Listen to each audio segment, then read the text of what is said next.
Hi friends, good evening all of you. మీరు ఏ ఫీల్డ్లో ఉన్నా, టీచింగ్ ఫీల్డ్ అవ్వచ్చు, ఇంజనీరింగ్ ఫీల్డ్ అవ్వచ్చు, డాక్టర్ అవ్వచ్చు, మెకానిక్ ఫీల్డ్ ఏదైనా అవ్వచ్చు, ఏ ఫీల్డ్ అయినా సరే, మీ ఫ్రెండ్స్ దగ్గర మీ ఫ్రెండ్స్ మిమ్మల్ని లేదా మీ కొలిక్కి మిమ్మల్ని అప్పు అడుగుతున్నారు అనుకోండి. వాళ్ళకి అప్పు మనం ఇవ్వకుండా ఉండేటట్లుగా ఒక ప్లానింగ్ ఉందండి. అది ఎలాగంటే నాకు తెలీదు, మా ఫ్రెండ్ చెప్పాడు, అది ఫాలో అవుతున్నా. నా దగ్గర డబ్బులు లేవనుకోండి, ఎవరు అడగరు అనుకోండి. అది ఏంటంటే, మనం డబ్బులు ఇస్తే పగ అవుతాం. అది పక్క 100% పక్క. వాడితో పగ అవ్వకూడదు అనుకుంటే ఆ డబ్బులు వదులుకోవాలి.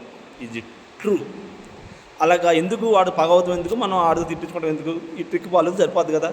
అది ఏం ట్రిక్ అంటే, మీ ఫ్రెండ్స్ దగ్గర లేజర్ టైం, ఖాళీ టైం, మీ ఫ్రెండ్స్ దగ్గర మీ కొలీగ్ దగ్గర ఫోన్ రాకపోయినా, అరే మామ ఒక 2000 రూపీస్ ఇవ్వరా, మళ్ళీ నెక్స్ట్ మంత్ శాలరీ వచ్చినట్టు ఇచ్చేస్తాను అన్నామనుకో, మీ ఫ్రెండ్స్ అందరూ ఇలా చూస్తారు, నేనే వీడిని అడగాలనుకుంటున్నాను, వీడియో వాళ్ళని అడుగుతున్నారు, ఇంకేమి అడగనని అనుకుంటారు అన్నమాట. ఇదైతే నాకేదో వర్కౌట్ అవుతుంది. మీకు ఎవడన్నా డబ్బులు అడిగితే అప్పుడే మీరు ఈ ఫాలో అవ్వండి, మళ్ళీ డబ్బులు అడగడం, అప్పుడు మనం అందరూ బాగుంటాం. అది మెయిన్. డబ్బు అంటే అది ఎలాంటిదో మీకు తెలుసు, దాని గురించి స్పెషల్గా చెప్పాల్సిన లేదు. Thank you. మీరు ఆ ట్రిక్ కంపల్సరీగా ఫాలో అవ్వండి.